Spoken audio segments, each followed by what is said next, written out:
आपके ब्रेन में दो तरह के सिस्टम काम करते हैं, सिंपैथेटिक और पैरासिम्पैथेटिक। सिंपैथेटिक सिस्टम जब एक्टिवेट होता है तो आपका पल्स रेट बढ़ता है, बीपी बढ़ता है। इसको फाइट और फ्लाइट रिएक्शन कहते हैं। यानी जब कोई आपके सामने दुश्मन आए, उसे आप भागना चाहते हैं तो उस तरह का रिएक्शन होता है। तो वो रिएक्शन जब होगा, जब आप गुस्से में आएंगे, जब आप उत्तेजित होंगे, जब आप बिल्कुल आपे से बाहर हो जाते हैं, तो वो रिस्पॉन्स काम आता है। सिंपैथेटिक सिस्टम एक्टिवेट होता है और उसकी वजह से एड्रेनलिन और नॉर एड्रेनलिन का सेक्रेशन शरीर में होता है और ब्लड प्रेशर बढ़ता है। इसलिए कभी भी ज़रूरत से ज़्यादा गुस्सा करना आपके ब्लड प्रेशर के लिए काफ़ी घातक हो सकता है। और कभी कभी ऐसा देखा गया है कि सडन एंगर होने पे इतना ब्लड प्रेशर बढ़ा कि आपका हेमरेज हो गया, ब्रेन हेमरेज हो गया। इसलिए हमेशा कहा जाता है कि गुस्से से बचें, और गुस्से से बचने की तकनीक जो होती है वो पैरासिम्पैथेटिक सिस्टम को उत्तेजित करने की सारी तकनीकें होती हैं, जैसे मेडिटेशन है, योगा है, आसन जो है, प्राणायाम है, मेडिटेशन है। वो सब पैरासिम्पैथेटिक को आप एक्टिवेट करते हैं ताकि सिंपैथेटिक सिस्टम आपका नीचे की तरफ रहे। इसलिए गुस्से से बचें, मैं बार बार कह रहा हूँ। डॉक्टर साहब, गुस्सा तो एक बहुत बड़ा ट्रिगर फैक्टर हो गया हाई ब्लड प्रेशर के लिए, ये हमने समझ लिया। लेकिन गुस्से के अलावा ऐसी कौन कौन सी चीज़ें हैं जो ब्लड प्रेशर के लिए ट्रिगर की तरह काम करती है, जिन चीज़ों की वजह से, जिन हरकतों की वजह से एक व्यक्ति का ब्लड प्रेशर बढ़ सकता है? हरकतों की बात की तो बुरी हरकतें जो मैं आपको बता रहा हूँ जो ब्लड प्रेशर के लिए घातक है, पहली तो हरकत है कि शरीर का मोटापा। शरीर आपका मोटा हुआ, आपने बीमारियों को आमंत्रण दिया। उसमें एक बीमारी जो सबसे महत्वपूर्ण बीमारी है वो है ब्लड प्रेशर। और जब ब्लड प्रेशर आएगा तो साथ साथ अपने भाइयों को भी लाता है, जैसे डायबिटीज भी हो जाता है, हार्ट की बीमारी हो जाती है। तो इसलिए मोटापे से बचें।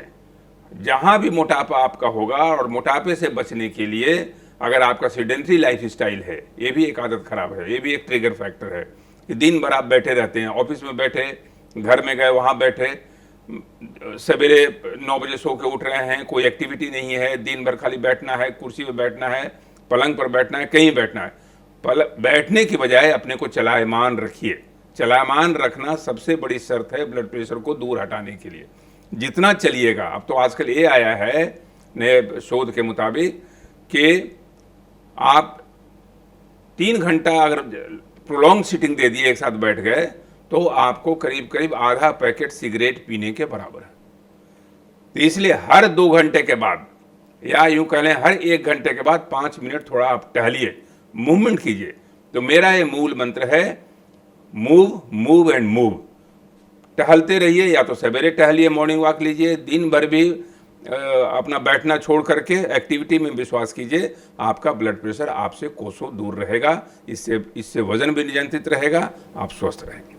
जी डॉक्टर साहब, एक आलस हो गया, एक गुस्सा हो गया, क्या इसके अलावा और भी कोई ऐसी चीज़ है जो रोज़ अपनी ज़िंदगी में लोग कर रहे हैं और उनकी वजह से उनका बीपी बढ़ रहा है?